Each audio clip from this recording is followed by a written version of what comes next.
Hi friends, welcome to Chennai food. நம்ம அல்வா செய்யறதா இருந்தா கேரட்டை துருவி வேக வச்சு அப்படி தாங்க செய்வோம். இனிமே அதுக்கு அவசியம் இல்லைங்க. கேரட் ஜூஸ் மட்டும் இருந்தா போறோங்க. ரொம்ப டேஸ்டான சாஃப்டான வாயில வெச்ச உடனே கரையக்கூடிய கேரட் அல்வா எப்படி செய்யறதுன்னு பார்க்க போறோம். வாங்க பார்க்கலாம்.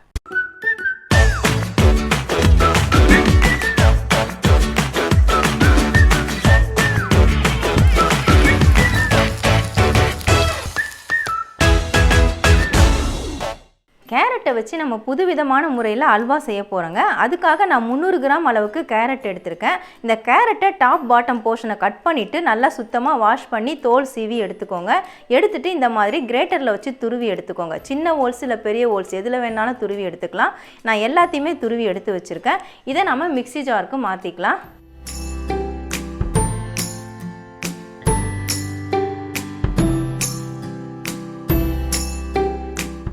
மிக்ஸி ஜாருக்கு மாற்றினதுக்கப்புறமா தேவையான அளவு தண்ணி சேர்த்துக்கணும். இந்த கேரட் முழுகிற அளவுக்கு சேர்த்துக்கோங்க. நீங்கள் சேர்த்துட்டு இந்த மாதிரி லைட்டாக அழுத்தி பார்த்தீங்கன்னா மேலே தண்ணி நிற்கணும். அந்த அளவுக்கு நீங்கள் சேர்த்துக்கிட்டீங்கன்னா தான் கேரட் நல்லாவே அரைப்படும். பாருங்கள், கேரட்டுக்கு மேலே தண்ணி நல்லா மிதக்க ஆரம்பிச்சிருச்சு. இந்த அளவுக்கு சேர்த்தா போதும். எனக்கு 200 ml அளவுக்கு நான் தண்ணி சேர்த்து விட்டுருக்கேன். இதை நம்ம நல்லா அரைச்சி எடுத்துக்கலாம். கேரட்டை இந்த மாதிரி நல்லா நைஸாக அரைச்சி எடுத்துக்கோங்க. நல்லா அரைப்பட்டுடணும். இதை நம்ம இப்போ வடிகட்டி எடுக்க போகிறோம். நான் ஒரு கிண்ணத்தில் வடிகட்டி போட்டு வச்சுருக்கேன். அதில் நம்ம வடிகட்டி விட்டுக்கலாம்.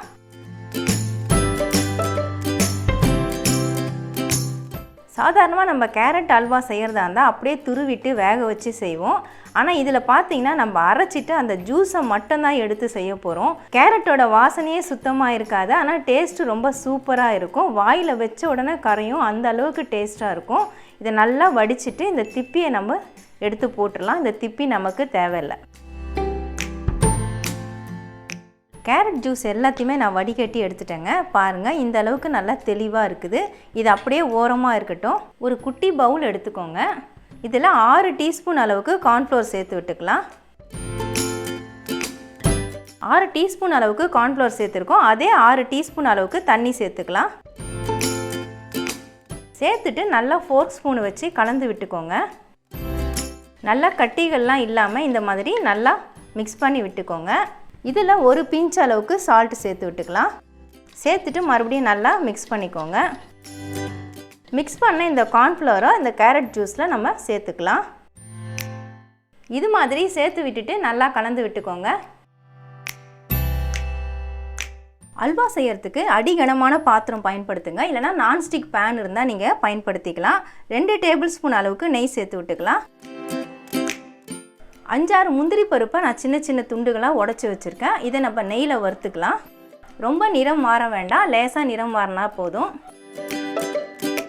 முந்திரி பருப்பு இப்போ லேசாக நிறம் மாறிடுச்சுங்க. இதை நம்ம பிளேட்டுக்கு மாற்றிக்கலாம். முந்திரி பருப்பு வறுத்த அந்த பேன்லேயே நம்ம ரெடி பண்ணி வச்ச இந்த கேரட் ஜூஸ் அதை நல்லா ஒரு முறை கலந்து விட்டுட்டு ஊற்றிக்கோங்க. ஏன்னா நம்ம கார்ன்ஃப்ளவர் சேர்த்துருக்கறனால அடியில் தங்கிடும். அதனால் நல்லா ஒரு முறை மிக்ஸ் பண்ணிவிட்டு அதுக்கப்புறமா பேனில் சேர்த்துக்கோங்க. பேனில் சேர்த்ததுக்கப்புறமா நல்லா கை விடாமல் கலந்து விட்டுக்கிட்டே இருக்கணும். ஸ்டவ் மீடியம் ஃப்ளேமில் வச்சுக்கோங்க. கேரட் ஜூஸை சேர்த்துட்டு நான் ஒரு 5 நிமிஷமாக கலந்துட்ருக்கேங்க. பாருங்கள், நல்லா திக்காகிட்டு வந்துட்டுருக்குது. இப்போ இந்த சமயத்தில் நம்ம சர்க்கரை சேர்த்து விட்டுக்கலாம். நான் 200 கிராம் அளவுக்கு சர்க்கரை எடுத்து வச்சுருக்கேன். அதில் சேர்த்துக்கிறேன். சர்க்கரை சேர்த்துட்டு நல்லா கலந்து விட்டுக்கோங்க.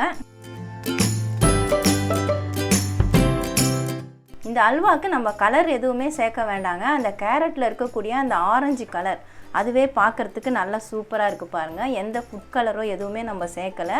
அந்த ஜூஸை வச்சு செய்கிறதுனால கலர்ஃபுல்லாக இருக்குது. சர்க்கரை நல்லா கரைஞ்சிட்டு கொஞ்சம் லேசாக திரண்டு வரணும். அது வரைக்கும் நல்லா கலந்து விட்டுக்கிட்டே இருங்க. அல்வா இப்போ நல்லா திரண்டு வந்துட்டுருக்குதுங்க. நம்ம இந்த மாதிரி கலரும் பொழுது பாருங்கள், பேனில் ஒட்டாமல் நல்லா சுருண்டு வருது. இந்த சமயத்தில் நம்ம கொஞ்சமாக ஏலக்காய் பொடி சேர்த்து விட்டுக்கலாம்.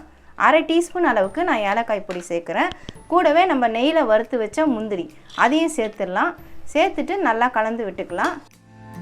ரொம்ப சுருண்டு வரக்கூடாது. இந்த மாதிரி இலகன பதத்தில் இருக்கும் பொழுது நம்ம ட்ரேக்கு மாற்றிடணும். ட்ரேக்கு இல்லைனா பிளேட்டுக்கு அந்த மாதிரி மாற்றி விட்டுடணும். அப்போ தான் அல்வா நல்லா சாஃப்டாக இருக்கும். வாயில் வச்ச உடனே சட்டுன்னு கரையும். இப்போ நான் ஸ்டவ் ஆஃப் பண்ணிவிட்டு நான் நெய் தடவுன ட்ரேக்கு மாற்றி விட்டுக்கிறேன். அல்வாவை நான் நெய் தடவுன ட்ரேக்கு மாற்றி விட்டுறேங்க.